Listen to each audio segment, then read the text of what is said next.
السلام عليكم ورحمة الله وبركاته والله ما شاء الله سو دhowaad ilaahani barakay جزاكم الله الخير ما شاء الله caawa waxaan rabaa inaan qiso cajiib badan ila wadaago sida aad nooga barateenba markasta qisooyinka aadka waa cajiib badan xalay waxaan kasoo sheekeynay qiso ku saabsan kaydu nisaa dhagarta ama makriga ee dumarka ay ku sameeyaan nimankooda caawa waxaan rabnaa qiso kasoo horjeedo oo did ku ah kaydu rijaal yacni dhagarta iyo makriga ragga ay sameeyaan macnaa maalinta hore waxaan kasoo hadalnay kaydu nisaa wax la dhaho yacni makriga dumarka caawa waxaan rabnaa inaan ka hadalno waxa la dhahay kaydu rijaal makriga ragga cadaaladda saas oo insha allah in dumarka keliya dhagartooda la sheega mahe waa raggana saasoo kale dhagartooda in la sheego iyo khiyaanada ay dumarka ku hayaan qisadan waa qiso cajiib badan walaalayaal xikmad badanna way ku jirtaa waxaa ka sheekeynaya nin qaadiya wuxuu yidhi ninkii qaadigaha wuxuu dhahay gabar baan guursaday macnaa xaas labaadaan guursaday xaas labaad markaan guursaday kabacdi xaaska weynaay ayaa waxay bilaawday inay dareento ee arrintii ay fahamto wax daliilna ma hayso wax daliil ah ma hayso mar kasta waxay bilaabaysaa inay weydiiso arrimihii yacni guurkii kale iyo waxyaalihii kale macnaha gabadhii weyneed ayaa markii uu guursaday qaadigii ayay dareentay markay dareentay qaadigii wuxuu yidhi mar kaste adilaa u sheegi jiray waa qanci jiray waxaan ku dhihi jiray waxaan waa waswaasu ibliis waxaan waa waswaasu shaytaan iyo shaydaanka ku waswaasin waswaaskan badan iska dhaaf waswaasul khannaas iska dhaaf wax ma jiro ani xaas ma lihi naag ma qabo naaga ad ahayn ma jirto mar kasta marka uu qanciyo way qancee muddo ka bacdi haddana arrintii oo kale ayay ku keenaysaa macnaha sidii hore ugu soo celinaysaa markuu qanciyaba mar kale kusoo celinaysaa markuu qanciyaba mar kale kusoo celinaysaa markii dambe maalinta kale waa fikiray qaadigii wuxuu la tashtay xaaskiisa labaad wuxuu yidhi war duqdi weyneed waxaa waay way qanci laada arrinteenana way la socotaa laakiin wax daliil iyo caddaan mayso marka waxaan rabnaa inaan qancino waswaaskaas ka saarno arrin bay u degeen marka kaartay u degeen maalintii dambe salaatu duhurkii maray duhurkii tahay ayay waxay timid guriga xaaskeeda waxay salaantay xaaska weyneed waxay ku tiri waxaan rabay shiiqi aaway waxay ku tiri shiiqi masaajidkuu jiraa salaad duhur soo dukana aada bay usoo marxabaysa way soo dhaweysay maxaa ka rabtay tiri waxay tiri arrin baan rabaa inaan kala tashto arrin baan rabaa inaan kala tashto waayaa soo dhawow shiiquu soo noqona masaajidkuu jiraa bes xaaskii yaraa waa soo dhawaatay gudaha la fariisiyay shiiqi markuu masaajidka kasoo noqday ayaa xaaska weynaa waxay ku tiri gabadhii saaluunka kuu timidoo arrinkaa leh ninkaan sheekh buu ahaa waa loo imaan jiray soomo su-aalaha la weydii jiray masaa-isha diinta marka xaaska weynaay iyo asagii ayaa waxay usoo galeen xaaski yaraay usoo galeen markay usoo galeen ayuu soo dhaweeyey u yiri gabadheydii soo dhaweey maxaa rabte markaasay tiri sheekow nin baan isguursanay ninkana waa jeclahay asagana aada buu ii jecelyahay laakiin balaayo waxay ka dhacday farxadba maysano dhibkeena batay waxaan ka shakiyey inuu naag guursaday mar kasta aan qabsado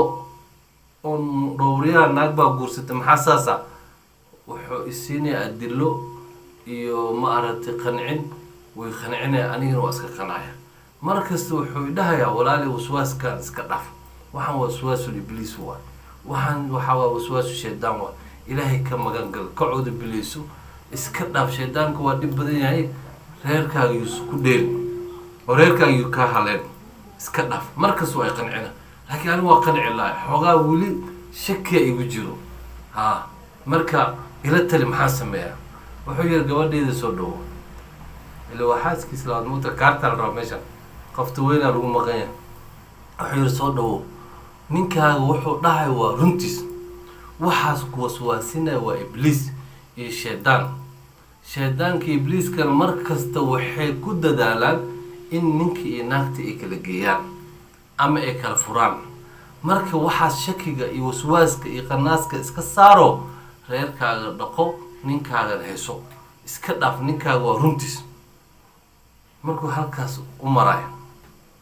ayuu wuxuu ku dhahay inaga keen meeshaan, gabadheedii inaga keen meesha aan ka tagna sidaan inaga keen meesha. tan uu rabo in wax fahamsiiso ma weynta, wuxuu inaga keen meeshaan gabadheedii. islaantan meeshaan joogto oo ayadana ibliiska iyo shaydaanka uu maskaxda ka degay uu saas madaxeeda u qasay, inaga keen. maxaa dhacay? iyada naftigeed waxay iga shakisay aniga inaan naan guursaday. aniga waxay iga shakisay inaan naan guursaday.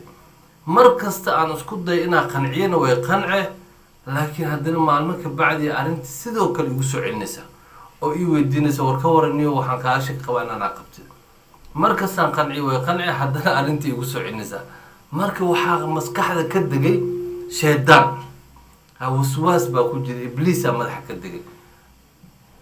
arrintii markuu halkaas maraayo ayuu wuxuu dhahay waxaan kugu ballan qaadaya, ama waxaa hortaada ka ballan qaadaya, ama waxaa hortaada ka qiraya saacaddan wixii ka bilowda haddaan qabo naag. fiiriya hadalka si fiican u dhegeysta walaalayaal, khaasatan raggay ku socota arrintan. haddaan naag qabo saacaddan wixii ka bilowda qurfadan aan ku jiro, macnaha qolkan aan ku jira banaanka ay ka joogto, naagaan qababa haddii banaanka ka joogto qurfadan, saacaddan wixii ka dambeeya waa iga furanta. waa furay haddiiba jirtaba naag banaanka jirta. maxaa jira? labadaba gudahay ku jiraan. xaaska weynaa markay arrintaas maqashay way qanacday, way soo booday, sheekhi jilbahay ka dhunkatay, waxay tiri sheekh walaalaha oo qaladaan kaa gal, waswaas shaydaanka iga batay, wixii saacaddan ka dambeeya waa qancay, ballanna waxaan kaa qaadan mar dambe inaan arrintaas aan kugu soo celineen, saanaa ku qancay. marka fiiriya walaalayaal, ragga naftigooda waa makri badan yihiin. bal wuxuu dhahayaa sheekaas haddiiba jirto naag aan qabo oo qurfadan banaanka ka joogto, fiiriya ila tii yare tii weyn oo qolkay ku wada jiraan, haddiiba jirto gabar aan qabo ama xaas oo qurfadan banaanka ka jirto way iga furan tahay. soo markaas waxaa cad haddiiba naag jirto banaanka jirto way furmay, waa shardi markaas. laakiin wixii gudahay ugu wada jiraan sooma, xaaska weynaana gudaha ku jirta, xaaska yaraana gudaha ku jirta. sidaa darteed marka walaalayaal waxaa waaninayaa ragga khaasatan walaalayaal, guurka waa sunno ilaaha bandheeya. haddaa rabto waa guursan kartaa, haddaa rabto waa iska dhaafi kartaa, wax dhib ma jiro. soo ha ku kalifin reerkaaga inuu waswaas iyo qanaas ku jiro, maalinkaas ibliis ku dheelaayo. xaaska khiyaanada ka dhaafa. gabadhaan shalay waa shukaansatay, waa isfahantay, waa isjeclaatay, waa isguursatay. haddaad damacday inaad guur kala samaysay wax dhib kuma jiro, wax kasta waa isfaham. gabadhaanba shalay adaa ka dhaadhicisay inaad guursatay, soomo ka dhaadhic inaad naag kala guursanaysa. ma umaleyna inay kuu khilaafaysa haddaa ixtiraamtid oo xushmaysay xaaskaaga weyn oo ixtiraamtid tira walaalay bal ka waran, maadaama 5 cunug ama 4 cunug ama intaa dhashay oo cuslaatay, bal reer kale haddaan isku fiiriyo dhaqaalaheena noo fiican yahay oon awoodo, xaas kalena maanta masruufkeeda nolosheeda aan awoodo, bal ka waran ba ilmihiin ay kuu kaakaceen inaa xabad yar a dhag ka siiyo, maxay kula tahay? qofka markaas saas u ixtiraamtid oo kursi la fariisatid oo shaah casiri maanta qorshaan ku hayaa iyo balaan ee qofii shaah casiri noo soo kari, daangana noo soo kari, na fariisi aad tira xaaska weyn oo hadiyad iyo wax ku faraxdana u keentid. ila xaaska weyn markaas waxaa fiican marka xaaska la guursanaysid inaa qalbigeeda ilaalisid. maxaa dhaca? waxaa laga yaaba nolol kula soo qaadatay, dhib bay kula soo mari kartaa, gaajay kula soo mari kartaa, jiray kula soo mari kartaa, faqrigay kula soo mari kartaa, nolol kala duwanay kula soo martay. waxyaalo badan ay kaa haysaa boontiyo nolosha oo aada la soo qaybsatay. markay nambarada isku kaa toosaan ama iyada dhalmada ka joogsato ama ay jilcdo, shalay ayadoo gabara guursato adagoo jirkeeda maasha allah, markay beri aragtay inay isku yaro dhex yaacda haddaad xaas kala damacdid, xoogaa meeshaas waa meesha culays ka jiro. waa inaad marka aad tustid gabadha hadda la guursanayo iyo iyadoo 10 dhal ama 5 dhal ama 8 dhal ah wax difference u dhexeeya inaysan jirin. bal ayada qiimo leedahay oo xushmad gaar leedahay maadaama nolosha inta hore ay kula soo qaadatay. waa inaad marka wax kasta kala tashid. markaad kala tashito oo isla qaxweysaan oo isla daangeysaan qofkaas marka wax kasta u sheegto warkaas waa gala ayadoo waxaa la weliba jaanisal si abay kasoo fikir ha ku karkabeen abay arrintaasaan jeclaystee culeysna iguma hayso haddaa rabto waa iska deena adig ku dhibayso laakiin kasoo fikir oo kasoo tasho haddaa u aragti inaan reer kale maslaxad noogu jirto inaan samaysano iisoo sheeg soona istiqaaray qofka markaa saas ku tiraa way fikiraysaa oo ninkaa waa arrin uu marka bandhig uwa mar hadduu ku bandhigay uu kugu ixtiraamay adigana ninkaaga ixtiraam soo halkaas waxaa imaanayso inay markay fikirto ee istiqaarayso ee u aragta reerkaas inuu khayr ugu jiro oo wax barbare dib u keenin laanno markaas waxaa fiican istiqaarada ana rasuul sal ly sl asxaabta cala istiqaarada wuxuu noo baray sida faatixada oo kale wax kasta adduunya ka rabno xataa cusba haddaa rabno waan ka istiqaarij xataa banaanka haddaa rabno in u baxno waan ka istiqaaray jirnay dhehen sidaa darteed marka kaatirabaa soo istiqaaray soona duceysa arrintaasna kasoo fikir alaafu waqtigaa jaanisiisa iisoo sheeg wax karkabana ma jiro arrinta waa bandhig qofkaas marka ixtiraam weyn aad siisid ayadana intaas inka badan ayay ku siinaysaa maseerna kama imaanayo laakiin haddii arrinta oo jeerada xaafadda saaluunka kasoo horjeeda gabadha joogto iyo gabadha dukaan kasoo horjeeda dhab ka siis hadhow dariskii meelaha war ka maqasho adigii qaboo la seexanayna waxba u sheegeen halkaas waa marka kalsooni xumada meesha ka imaanayso ee dhehayso ninkaagaba hadduu wax kuu sheegon dariskii banaan kasoo maqashay ninkan kuma jeclo waa kugu dangaan marka ilmo badan dhasho oo jilacda oo jirkaaga oo kusoo raaxaysto oo ku baaba-ashay oo gabarnimadaada qaato intaas ilmo u dhashay mu maanta gabar yarkaa gursan sidaasaa keenaysa marka cadaawadda xiqdiga sixirka dhibka gubitaanka dagaalka dacwada rafaadkaas waxaa keenaya maadaama reerka horena wanaag lagu aasay reerkii dambena xumaan lagu aasay macnaa kii hore wanaaga lagu aas-aasay kii dambena xumaana lagu aasaasay khilaafka meeshaas ku imaan laakiin sida reerka hore loo dhisay jaceylkii maxabada haddii reerka dambena loo dhiso wax dhibaato kama imaanayo saa darteed dumarka ayagana waxaan la talinaya walaal mar kasta adig ilaahay tala saaro noqo gabadhii saalixad oo ninkeeda adeecdo bal ninkeeda oo kheyrka ugu kaalmayso laanna xadiiska rasuulka sal ly slam markaa guursanaysaan guursada dumar ama gabarh ama naag guursa tuciinu calaa diinihi wa iimaanihi naag diintaada iyo iimaankaa kugu kaalmeynayso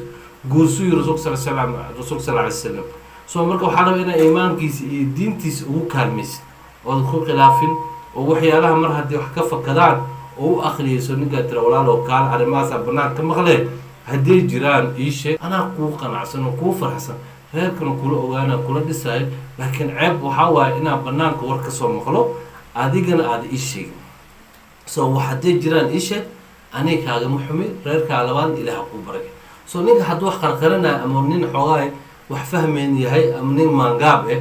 oo maaragtay ama niman waxaa jira iska qalafsan